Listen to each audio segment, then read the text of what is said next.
Hi everyone. I'm sitting in a Robottitaksi without a driver here in San Francisco. This is one of the cruise automated vehicles that they're running here in the city center. There's no one else in the vehicle except for me. So the computer's doing all the driving and I'm just getting travel information. And then there's also kind of emergency buttons on the roof. So end ride, and then you have this kind of direct line to the help center. But this is pretty smooth ride. Some honking from other road users, but so far so good. And Cruise has at best I think 250 of these robotaxis in the San Francisco area in operation. But if there's inclement weather, so any fog or heavy rain, they all stay inside. So weather resilience is still an issue. But it's nice to be here also in VTT colors. So I'll keep you posted. Still here in the Robotaxi back seat. And now 6 minutes to ending my trip this time. Still going strong. Pretty smooth ride through here. Couple of jerky movements, I think related to some reflections of trash that were kicked out by passing cars.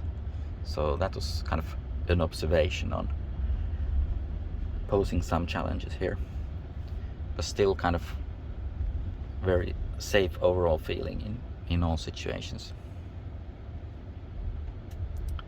Now we're in a traffic jam. It's going kind of in the opposing lane. So this is something new. Now we're in the incoming traffic lane, which is not good. Yeah, this is not good. Now, it tried to kind of overtake the end of the line. It didn't recognize that there was a line. It just mistook the car for a stopped car. So clearly some aggressive algorithm prioritizing there. Okay, let's see what we still get. 5 minutes to my hotel. Okay, nearing the end of the trip. 3 minutes left based on the estimates, and the car should start reminding me to pretty soon gather my things before I leave. Let's see this.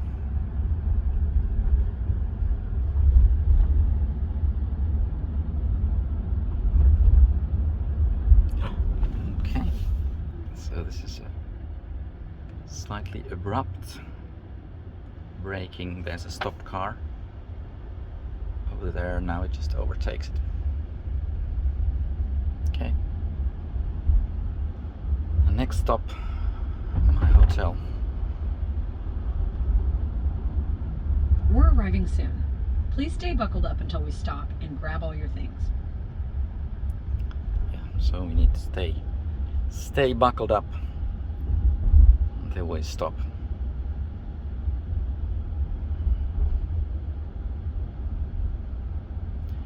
Alright, so we're closing in on the destination. Slowly moving car ahead. Doing some adjustments.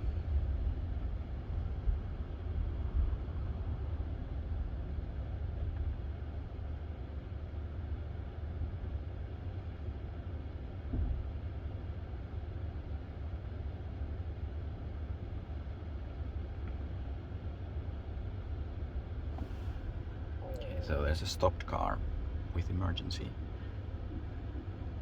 blinkers on. It's causing some issues.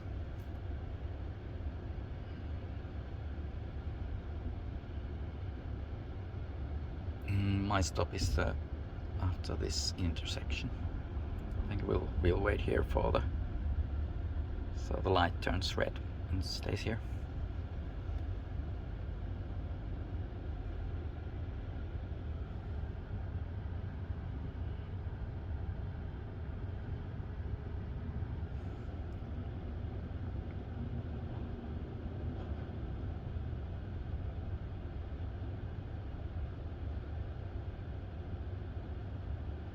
Ah, there's the San Francisco cable car.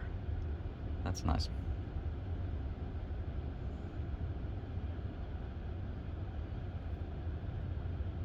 Okay, green light, let's go.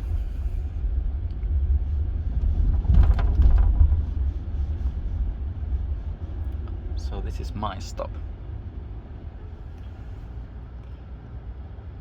Okay. We've arrived.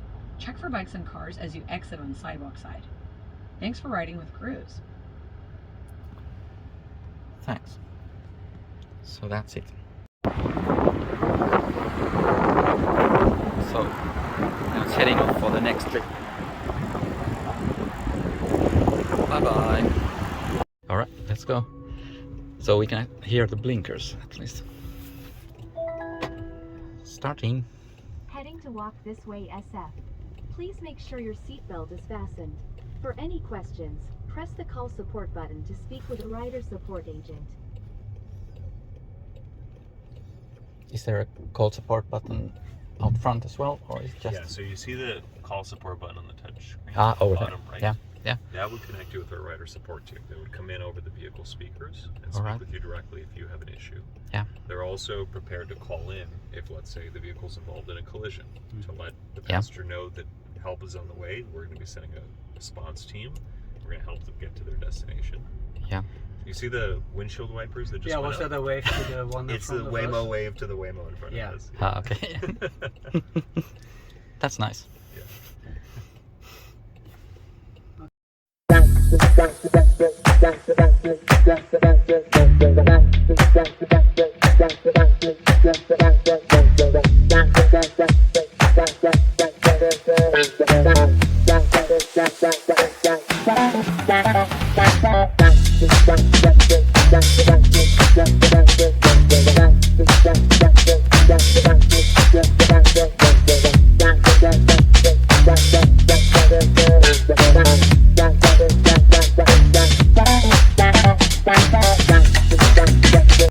And so you could pick up a friend along the way. Yeah. Yeah. I mean, I could set it, I think, up to maybe 5 or 6 stops. So you could just make a day of it. I mean, that's why people in this part of San Francisco, especially to get closer to the water, use this for sightseeing. So Yeah. Yeah. they'll go to Golden Gate Park, and then they'll go to the Presidio, and then they'll go to all of the things along the water that are tourist attractions. And it's one of the things that the app suggests you when you sign up first. Is The do you want to go Palace of Fine sightseeing? Arts. Yes. Yes. We quite well. There's another suggestion. So if you do it after 5 o'clock and you need a drink, Lost Marbles is our destination. It's a bit above the Golden Gate Park. Right. Finding a spot to there's pull over. Okay, Plenty let's of see. bars, of course. Right. That's an easy one.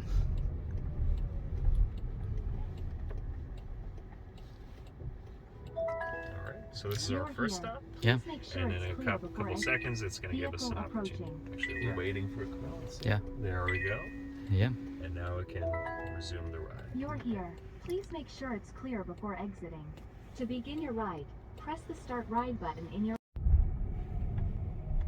So you don't use any kind of external connectivity at all? No, we Yeah. just have standard cellular LTE on Yeah. this car, and we have triple redundancies on the LTE. So Yeah. if one cell phone network goes down, we have another cell phone network. But if all of them go down, we can still safely drive and get you to your destination. Okay. Because this map that it has, Mhm. it's all on board the vehicle. So what might the communications be used for? So it's used for fleet monitoring, customer support. If one of our cars approaches a roadway and all of a sudden the traffic is shut down on that roadway, that'll be relayed back to our operations center. Stops or pull over the vehicle. Windows roll down, our in-vehicle communications come on to speak with them, but they also have all the documents at hand Yeah. if they need to check licensing information. This, to my knowledge, has never actually been used by anybody, but we've had it in the cars for about 5 years. Okay. Typically what law enforcement does instead is check the plates of the cars. Yeah. So the license that's plates are normal. registered to state databases. The state databases have the information on licensing, insurance, is the vehicle, etc. So when you hear about, how does law enforcement get information on the car? One is there's nobody in the driver's seat. So first of all, you know it's level 4. Yeah. But the second is those existing government databases providing the information they need in case there's a question. And then we have 24/7 hotlines, guidance for first responders, trainings. We've trained more than 5,000 first responders since 2021. And I think the QR codes that Rob Patrick was telling you about, Tom, now those are on the outside of software. Yeah. Because in the early days, if you just test technology like this with LiDAR only and it starts raining, LiDAR by itself will just detect the rain droplets as a solid object. So the car will just stop. But imagine that just means you can never drive in the rain. So the key is the software has to recognize the rain droplet and take it out of the scene so that it recognizes every other object and continues driving and drive through the rain. So that's taken years to get there. We also actually were able to drive in some very light snow earlier this year. There was actually some snow in San Francisco, which almost never happens. But there's more testing to be done on heavy snow. Yeah.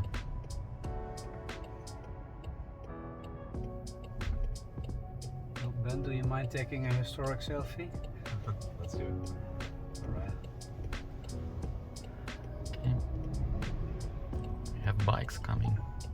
Yeah, Waiting it's for easy. intersection to clear. So these cues that I've got enabled, these are for blind and low vision riders. Normally the car doesn't talk to you at every turn, but you're hearing it because I've enabled it for my rides. Okay, it still makes sense for some people, I think, to know why. In this case, for us, it's kind of obvious, but sometimes it helps if the car says waiting for something to clear, even if you don't